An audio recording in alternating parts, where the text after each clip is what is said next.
Hey guys, what's going on? How y'all doing tonight?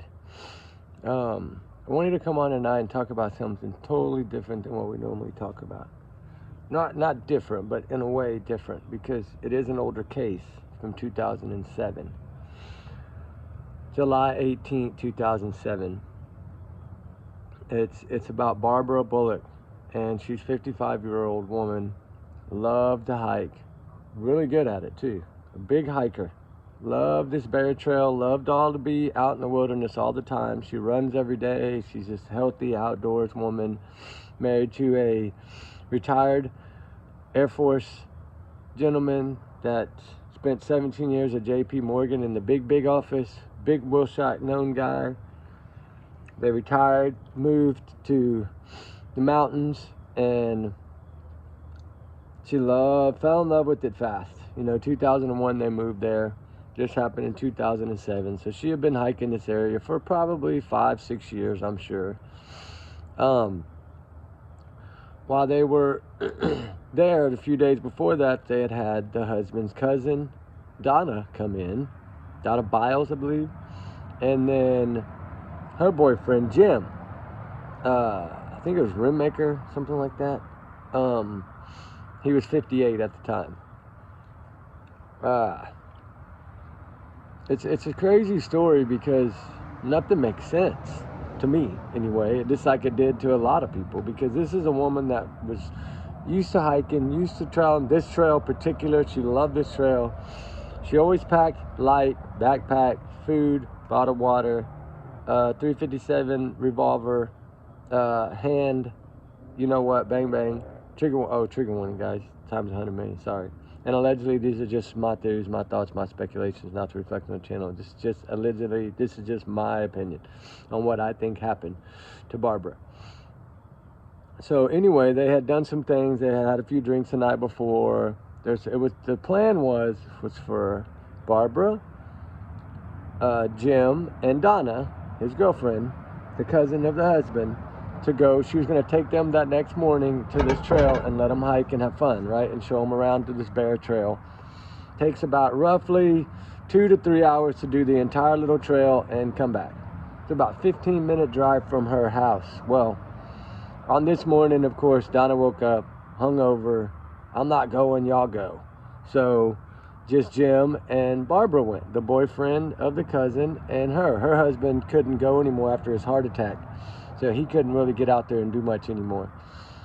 But he trusted his wife. He knew that she was a good hiker, experienced, knew exactly where she was going, what she would do, how long it would take. He even told her, I'll have lunch ready. Don't worry. Or dinner, whatever they call it. Their noon eating. And some people call it dinner, some people call it lunch.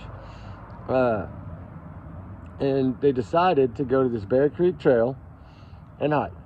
It's about 2.6 miles, I believe. Roughly 2.5, 2.6 mile little hike. So no more 3 hours tops, you're in, you're out, you go home, right?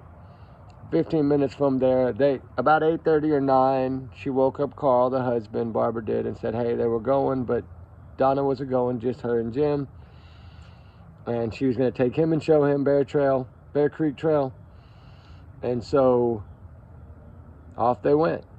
And then around lunchtime, Donna, the girlfriend of Jim, started getting anxious. Like, hey, shouldn't they be back by now? It's 3 hours. She said 2 to 3 hours roughly. And he said, oh no, she's fine. They might have, she'll be back. She's good. Don't worry about her. She's safe always. And then an hour or so later, I think 2 hours later, around 2 p.m., the phone rang, Carl's phone rang, and they asked him, is your wife's name Barbara?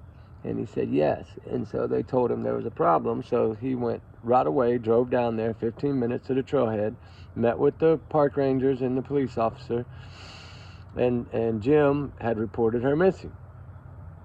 And Jim's story, which was really shaky to me, I mean really shaky, he says, because you got to remember the timeline, right? That's what I always go by, is timeline. He says that they had walked to the end of the trailhead, stopped and ate, visited with 2 young men and a dog, He didn't say dog in his part. It came out later. But anyway, 2 young men and a dog in their 20s, and visited with them for about 30 minutes while they ate, and then they were back on the trail by 11:30, headed home. Okay.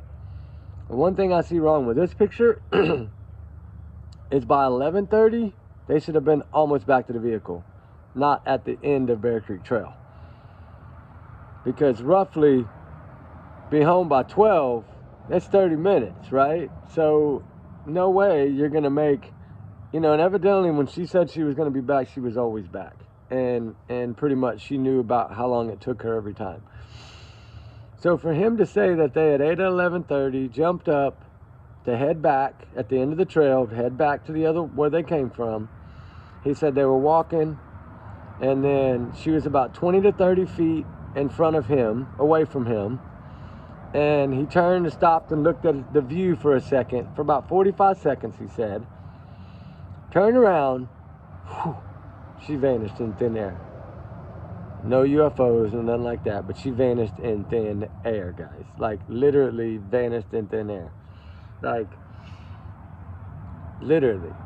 Because then, he says, he then called out for her, searched around, couldn't find her, we're around that immediate area, so he started walking back, runs into some construction workers that are letting him know that the trail is closed, the head trail is closed, the trailhead, and due to construction. So he asked them if they had saw Barbara, and they said no. And then I guess he had asked them about the 2 young gentlemen with the dog, and they think they might have saw them or something like that. I don't think it was ever made clear, but anyway, so lo and behold, I look at timeline always. I always look at time. If there's a timeline, I want to know it, because I want to break it down and make sure, because that's usually where you catch people lying, is a timeline, usually. Timestamps, timelines, however you want to look at it. Y'all know how I am. But you say, for instance, she woke her husband at 9 and said they were leaving. Between 8:30 and 9, that's where it kind of gets shaky, because that's 30 minutes. So it's 15 minutes there. So say it was 9 when they left.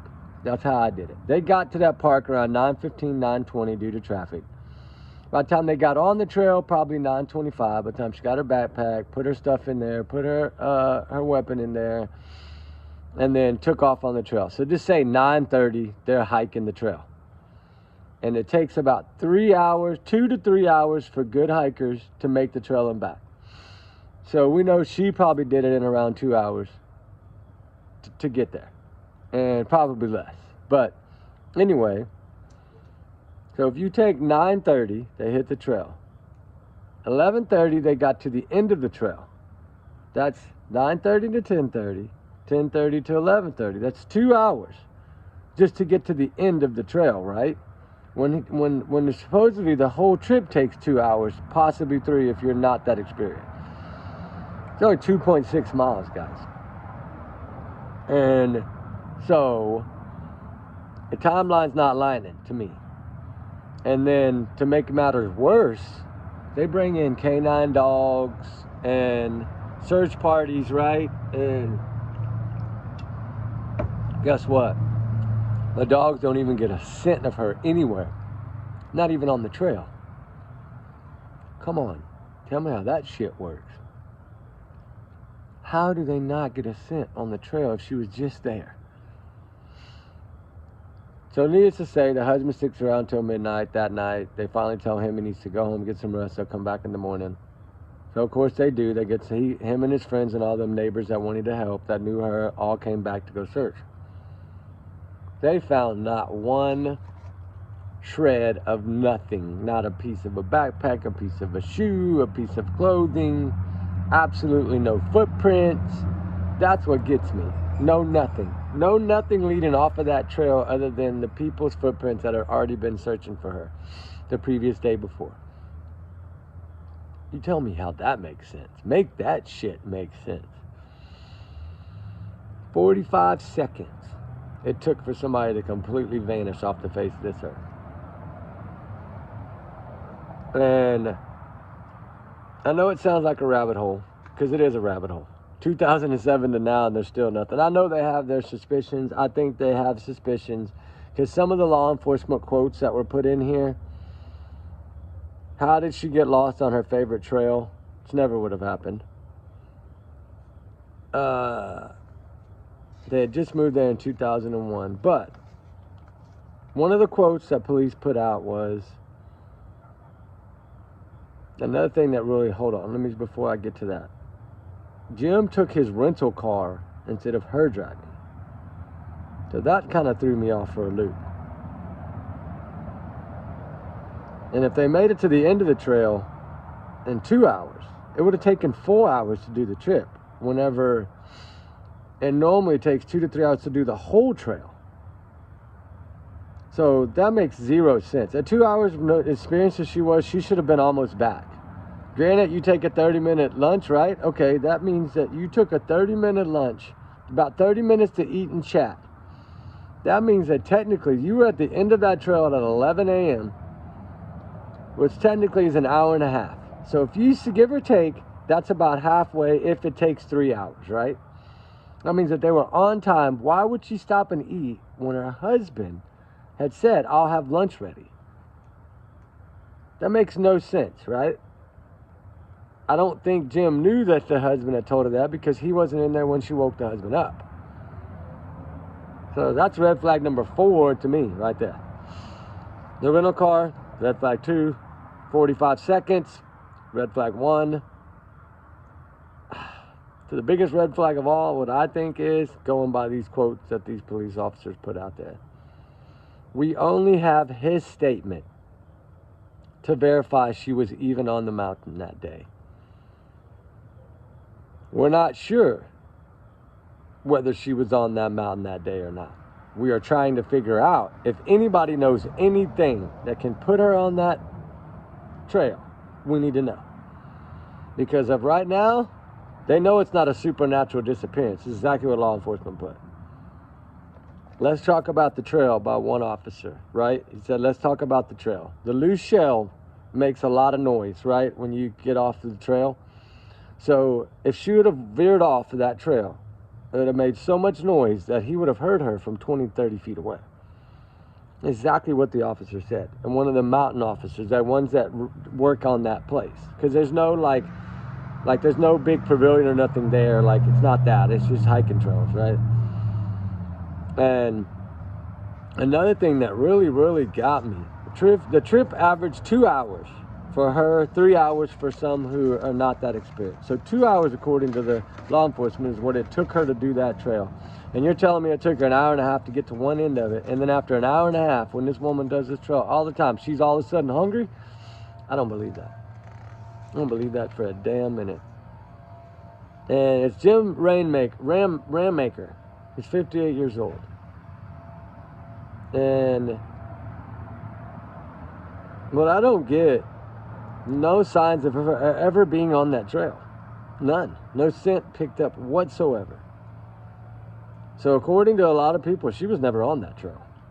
If she wasn't on that trail, then where the heck was she? I mean, and that one officer made that quote, how did she get lost on her favorite trail?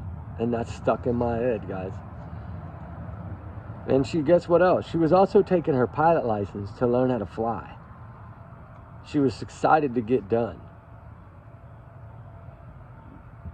I mean, this is creepy, ain't it? Like, I'm trying to find all these notes that I put down here, because he was 20 to 30 feet from her. And Jonna and Jim were dating. That was the cousin.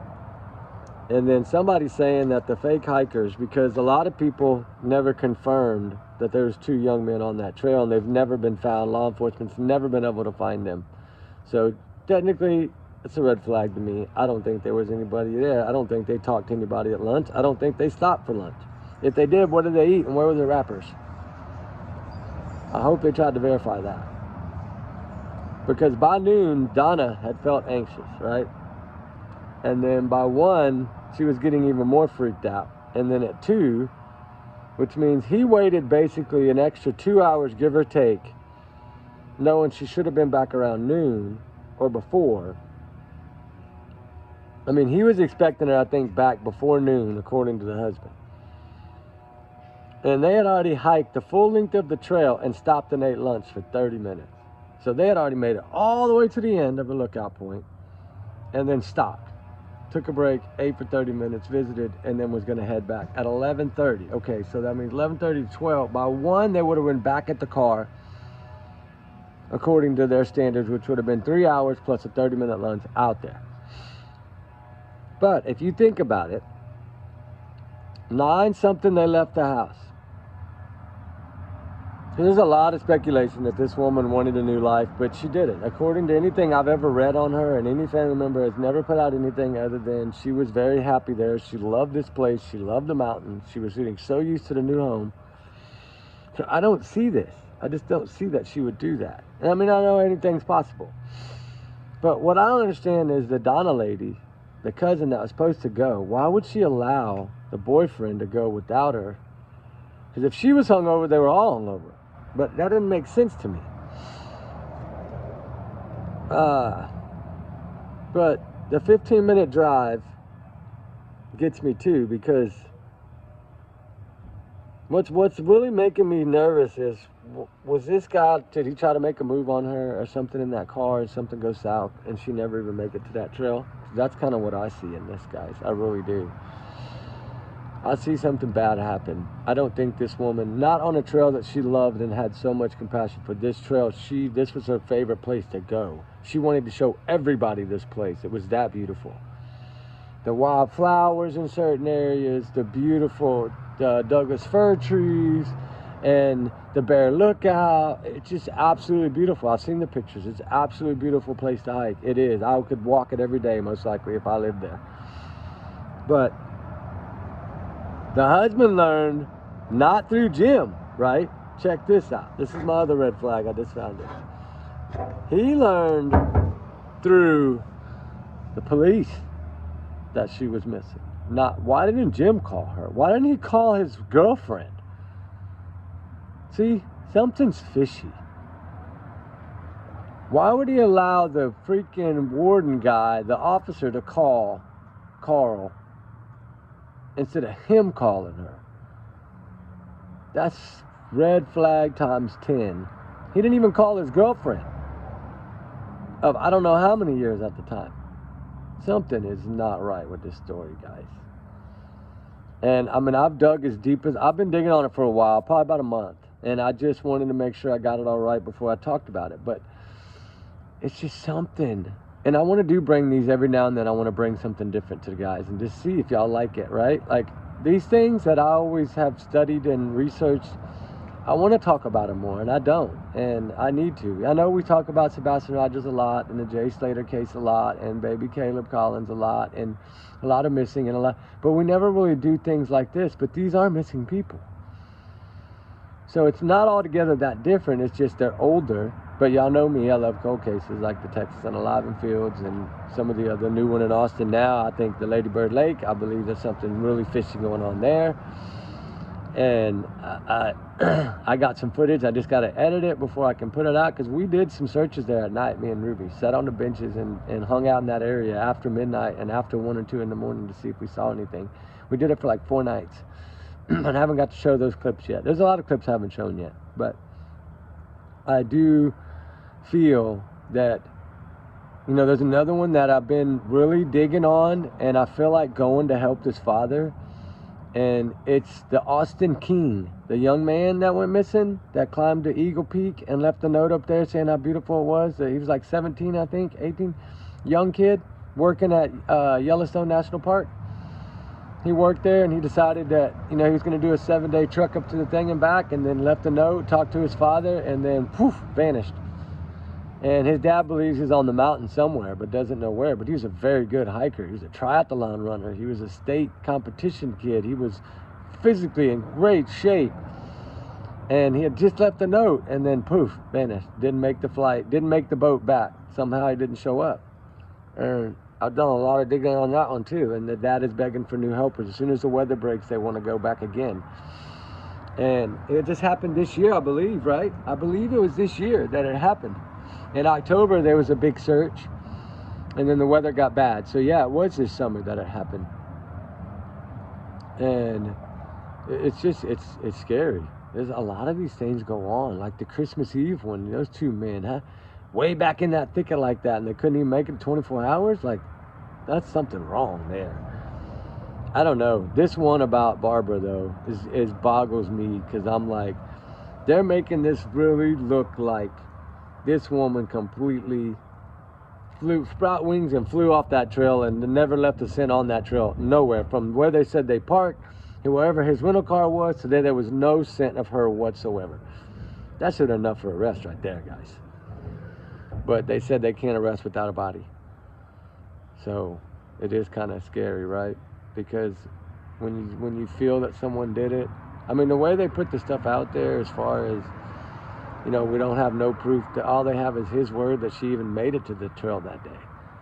That's pretty scary when the cops say that. Like, they're eyeballing this guy, and I think they should. Justice needs to be done, especially when there's someone else involved. And a lot of times that's how these go. Like the one I posted this morning, that young kid, 23, be 24 tomorrow. He freaking went with buddies, 2 buddies, and then he vanishes and they don't. Like, what is going on, dude? This is insane. But I did want to talk about something a little different tonight, guys. And I wanted to kind of bring this up because I've studied this a while, and I've always tried to figure it out with maps and stuff. Like, okay, but there's not really anywhere that she could have gone in the area that she went vanished in. Like, it's pretty flat right in that area. So there's, I mean, an experienced woman, she's not going to just vanish. If she made it all the way to one end, she's dang sure going to make it back. Makes you wonder. I mean, Jim knows. He knows what happened. I believe that in my thoughts. That's allegedly my opinion, but I do believe that he knows. I think he's guilty. I think he did something to this woman. I think he made advances to her and she didn't like it. And there was a struggle in that rental car. And something happened. And she could be on the whole other side of that park somewhere. They might not even went to that trailhead. If they were done, the dogs didn't find no scent, not even a one shoe mark, nothing. That's what gets me. And it's her favorite place, guys. It's a little spooky. But I did want to come on and visit with y'all about it tonight. I wanted to do something new. Had the fire going good. I figured do something new before I jump onto some of these other ones. But y'all have a good night, guys, and say your prayers for Barbara. There's got to be justice in this as well. She needs to be found. The answers need to come out. Where's her backpack? Where's her stuff? Like, God, it's crazy. I mean, you hear them finding people all the time, but it doesn't take this long. Something's fishy here. Something smells bad in this. And I believe, in my opinion, that Jim is guilty as heck. I think he did something to that woman. She didn't deserve it, but he did something to that woman, I feel. Because he didn't even have the decency to call his own girlfriend, which was a cousin-in-law of hers, and tell her that she was missing. Like, call her and ask her what to do. Call and say, what do you need to do? I need y'all out there. I can't find her. Come on, please hurry up. Something, right? Nothing. He did not pay them a phone call. It's weird, guys. Creepy weird. Anyway, y'all let me know what y'all think about it. I'm sure a lot of y'all probably know about this. Evidently, it was a real big one back in the day, but I don't know. Some people say it got a lot of headlines. Some people say it didn't. It's kind of like the Nicole Bully one. I got a deal I'm working on for that. I'm going to bring that to y'all too. So I just want to bring up some of these other ones that I feel that justice was never done in. And this one, we know justice was never done because, for one, she's never been found. So anyway, guys, y'all be good, be safe. Remember, trigger warning. We love y'all. We appreciate y'all. We'll see y'all on the next one, guys. Be safe, all right? Have a good night. Bye.